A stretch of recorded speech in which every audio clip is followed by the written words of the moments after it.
I know Mithali, म्हणूनच मी माफी मागत आहे. प्लीज. ठीक आहे मितेश, मी तुला माफ करेन, पण माझी एक अट आहे. ती तुला मान्य करावीच लागेल, तरच मी पहिल्यासारखे बोलेन तुझ्याशी. मिताली मितेशला म्हणाली. तर नमस्कार, मी आहे अवतार संगीता आणि तुमचं माझ्या या चॅनलवर खूप खूप स्वागत आहे. माझी तुम्ही एक दीर्घकथा मालिका ऐकत आहात, साथ दे तुम्हाला.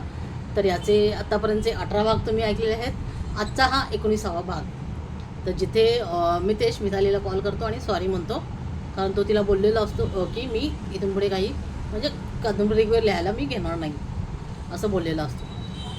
आता पुढचा 19वा भाग. जर तुम्ही चॅनलवर नवीन असाल तर पहिल्यांदा चॅनलला सबस्क्राईब करा. सबस्क्राईबच्या बेल आयकॉनवर क्लिक करा, जेणेकरून तुम्हाला या कथेच्या पुढच्या भागाचं नोटिफिकेशन लगेचच मिळेल. तर सुरू करूयात पुढचा भाग. साथ दे तुम्हाला, भाग 19. मिताली, मला मान्य आहे तुझी अट, पण प्लीज मला माफ कर. मितेश व्याकुळ होऊन म्हणाला. ऐक मग, तुझं लिखाण पुन्हा सुरू करायचं आहे. तुझी अर्धवट असलेली कादंबरी तू पूर्ण करायची आहेस. मंजूर आहे तुला मितेश? मितेश थोडा वेळ विचारत पडला. मितेश, नाही जमणार तुला. ओके, तू जग, तुला हवे तसे जग. मिताली म्हणाली. Mitali, I will try. मी लिहीन. मितेश म्हणाला. गुड, लवकरच लिहायला घे मग.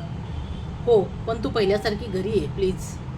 मितेश म्हणाला. नो मितेश, मी आता तुझ्या घरी तेव्हाच येईन जेव्हा तुझा पहिला ड्राफ्ट तू लिहिशील. मिताली, मी ट्राय करेन, मला थोडा वेळ तरी दे प्लीज. हो मितेश, तुला हवा तितका वेळ घे, मग पण लिही, तेव्हा भेटते मी तुला. मितेश मग काहीच बोलला नाही. ओके म्हणत त्याने कॉल कट केला. मितेशला मितालीशी बोलून बरे वाटले.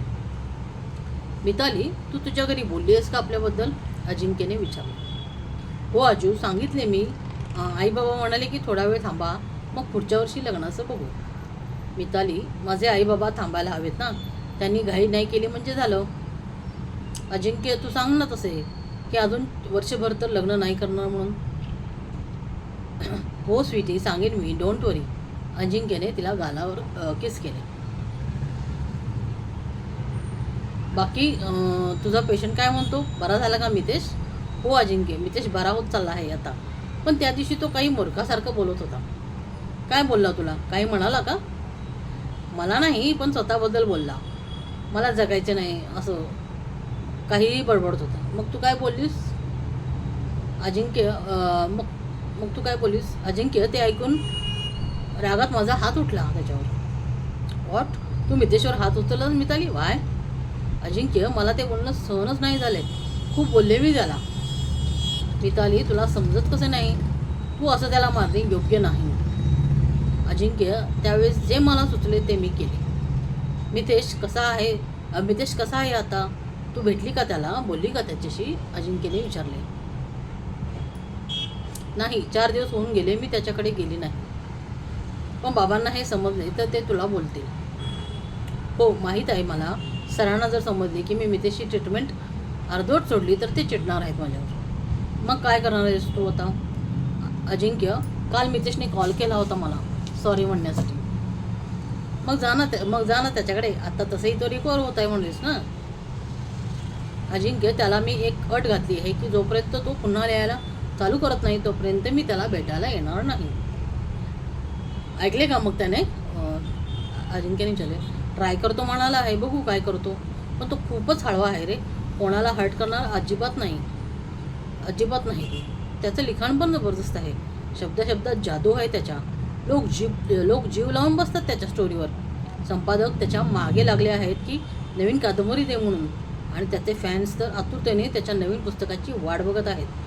तो कधी लाईव्ह येणार आहे, त्यांच्याशी बोलणार आहे, नवीन काय लिहिलं आहे सध्या, या सगळ्याची वाचक वाट बघत आहेत. मितेश तसा. त्या दिवशी मॉलमध्ये कशी फाईट केली, तिच्या हातात काच घुसली तेव्हा त्याने कसे बँडेज केले, याबद्दल मिताली भरभरून बोलत होती. अजिंक्य तिच्या चेहऱ्यावरचे भाव बघत होता. मितेशचं कौतुक काही तिच्या तोंडून संपत नव्हते. तिच्या प्रत्येक गोष्टीत मितेश होता. अजिंक्य, मितेशनं खरंच मनाला स्पर्शून जाणारं असं लिखाण करतो. मी त्याचे बुक्स वाचले आणि मीही त्याची फॅन झालेली आहे. अच्छा, मग मला विसरून जाऊ नकोस मिताली. मी तुझ्या आयुष्यात आहे हे लक्षात ठेव. अजू, तुला कसं विसरेन मी? You are my life my love. Really? अजिंक्यने तिच्या नजरेत बघत विचारले. हो अजू, तू माझं सर्वस्व आहेस and I love you, Mitali त्याच्या मिठीत शिरत म्हणाली. अजिंक्यने तिच्या डोक्यावर आपले ओठ ठेवले. मी तू मला सोडून कधी जाऊ नकोस. मी नाही जगू शकणार तुझ्याशिवाय. हे काय अजू, मी कुठे जाणार तुला सोडून? मी कायम तुझीच आहे. मिताली, तू हवी आहेस मला माझ्या आयुष्यात. हो नक्की आपण एकत्र असणार अजिंक्य. चल आता लेट होईल, आपण घरी जाऊ. ओके चल, पण तू जा मितेशकडे, नाहीतर पुन्हा बाबा ओरडतील तुला. बघू, अजून काही ठरवलेलं नाही मी, मिताली म्हणाली. मिताली मग घरी आली. तिच्या डोक्यात मितेशचेच विचार येत होते. तो खरंच लिहायला सुरू करेल का? तसे झाले तर बरे होईल. मग मला मितेशची ट्रीटमेंट बंद तरी करता येईल. बघू मितेश काय प्रयत्न करतो, असा ती विचार करत होती. अजिंक्यही घरी आला होता. रात्री जेवण करताना त्याने आईबाबांना तो म्हणाला की आई बाबा, मी मितालीसोबत सध्या एंगेजमेंट करणार आहे. नंतर 1 वर्षाने लग्न करू आम्ही. अजिंक्य, तुला मी सांगितले आहे की तुझे लग्न फक्त आणि फक्त स्मितासोबत होईल, समजले? बाबा म्हणाले. नाही बाबा, माझं प्रेम मितालीवर आहे, मी तिला फसवणार नाही. इतकं बोलून रागात अजिंक्य तिथून उठून गेला. मितेश मिताली जे बोलली त्यावर विचार करत होता. पुन्हा लिहायला घ्यायचे तर त्याचे आधी ते बुक्स त्याला वाचणे भाग होते. जी कादंबरी त्याने अर्धवट सोडली होती ती वाचायला लागणार होती. ती वाचताना पुन्हा त्याला आर्याची आठवण येणार होती. हे त्याला नको होते. ती कादंबरी साथ दे तू मला त्याच्या जीवनावर आधारित होती. आर्या आणि त्याचं प्रेम त्यात होतं. आर्यासोबतची त्याची पहिली भेट, तिच्यासोबतची मैत्री, तिच्यासोबत घालवलेला कोल्हापूरमधील वेळ, आर्याची बडबड, तिचं हसणं दिसणं, सगळंच तर त्याला आठवणार होतं. ज्या आठवणी त्याने मनाच्या आत अगदी खोलवर दाबून टाकल्या होत्या त्या पुन्हा उसळून वर येणार होत्या. त्या आठवणीने मितेशचे मन, हृदय छलनी होणार होते. काय करावे हे मितेशला समजत नव्हते. मितालीला आता तो खूप मिस करत होता. आठवडा झाला होता, मिताली त्याला भेटली नव्हती. मितेशने मग राहुलला कॉल करून घरी बोलवून घेतले. थोड्या वेळात राहुल त्याच्याकडे आला. बोल मितेश, काही काम होते का? आणि मिताली बोलली का तुझ्याशी? त्याने विचारले. राहुल, मी केला होता फोन तिला, माफी पण मागितली. पण काय मितेश, मिताली काय बोलली? मिताली म्हणाली की मी जोपर्यंत पुन्हा लिहायला सुरुवात करणार नाही तोपर्यंत मी तुला भेटायला येणार नाही. हो, मग बरोबरच आहे तिचे. मितेश, तू चालू कर काम तुझे. राहुल, मला जमणार नाही रे. पुन्हा त्या आठवणी मला डंख मारत राहतील. कसे लिहू मी पुढे? मितेश, एकदाच काय त्या आठवणींचा सोक्षमोक्ष लावून टाक. मनातून त्या काढून फेकून दे. बघ, हलकं वाटेल तुला. Rahul, I miss Mitali. आठवडा झाला ती भेटली नाही. मितेश, मला खरं खरं सांग एक, राहुलने विचारले. कशाबद्दल राहुल?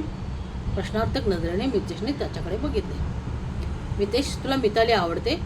तू तिच्या प्रेमात पडला आहेस, बरोबर? नेवर. माझ्या आयुष्यात इथून पुढे प्रेमासाठी अजिबात जागा नसेल राहुल. I hate love. प्रेम वगैरे काहीही नसते आयुष्यात. ती एक भावना, शून्य आणि फसवी गोष्ट आहे. कोणी नाही येऊ शकत आता माझ्या आयुष्यात. मितेश, तू कितीही नाही म्हणालास तरी तुझ्या डोळ्यात मला मितालीबद्दल प्रेम दिसते. तिला त्या दिवशी गुंडांपासून वाचवलेस. तिला हाताला लागले तेव्हा तुला जास्त वाईट वाटले आणि आता तू तिला मिस करतो आहेस. हे प्रेमच आहे. नाही राहुल, मी कोणावर प्रेम नाही करू शकणार. तितका मी सॉफ्ट आता राहिलो नाही. मितेश, असं काही नसते.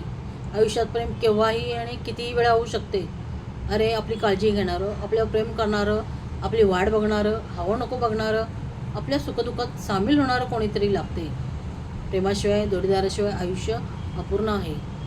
राहुल, हा ज्याचा त्याचा प्रश्न आहे. प्रत्येकाच्या बाबतीत असंच होईल असं नाही ना. आता माझ्या आयुष्यात कोणाला जागा नाही. मितेश, समोरून जर कोणी प्रिय व्यक्ती तुझ्या आयुष्यात आली तर तिला नाकारू नकोस. तिचा स्वीकार कर. प्रेम हे प्रेमच असते. ती एक सुंदर भावना आहे, असं तूच लिहिलं आहेस तुझ्या एका कथेमध्ये. माझ्यासाठी प्रेम नाही आहे हे राहुल. मी एकटा आहे आणि कायम एकटा राहीन. ओके, पण कथेत तुला प्रेम लिहावं लागणार आहे. लोक तुला रोमॅन्टिक रायटर म्हणून ओळखतात. तुझी ती इमेज स्पॉईल करू नकोस. लिहिण्याचा प्रयत्न तरी कर, जमेल तुला. तू हाडाचा लेखक आहेस. तुझं काम माझ्यापेक्षा जास्त चांगलं कोणाला माहीत असणार. मितेश, मी प्रयत्न करतो राहुल. गुड. आपण त्याआधी एक तुझा लाईव्ह शो ठेवू. अरे तुझे फॅन्स तुझी आतुरतेने वाट बघत आहेत मितेश. बघू, लाईव्ह शोबद्दल मला तितका कॉन्फिडन्स नाही राहुल. आपण फक्त एक पोस्ट टाकू नवीन नॉवेलबाबत. नाही मितेश, तू गेल्या वर्षापासून लोकांसमोर आलेलाच नाही आहेस. एक लाईव्ह शो तर व्हायलाच हवा. मी, निखिल आणि मिताली पण असेल. तुला जमेल, नको काळजी करू तू, आम्ही सगळं मॅनेज करतो. मितेश काही बोलला नाही. राहुलने मग त्याची मूकसंमती ग्राह्य धरली. तर आता आपण इथेच थांबत आहोत. कथेचा हा भाग तुम्हाला कसा वाटला? काय होईल पुढे? मितेशचं खरंच मितालीवर प्रेम जडलं आहे का? तो मितालीच्या प्रेमात पडला आहे का? आणि इकडे अजिंक्य आणि मितालीच्या लग्नाचं काय होईल? आणि मितेश पुन्हा सारखा टॉपचा बेस्ट सेलर ऑथर बनेल का? हे सगळं जाणून घ्यायचं असेल तर माझ्या या कथेचे पुढचे भाग नक्की ऐका आणि त्यासाठी आपल्या चॅनलला सबस्क्राईब करायला विसरू नका. धन्यवाद.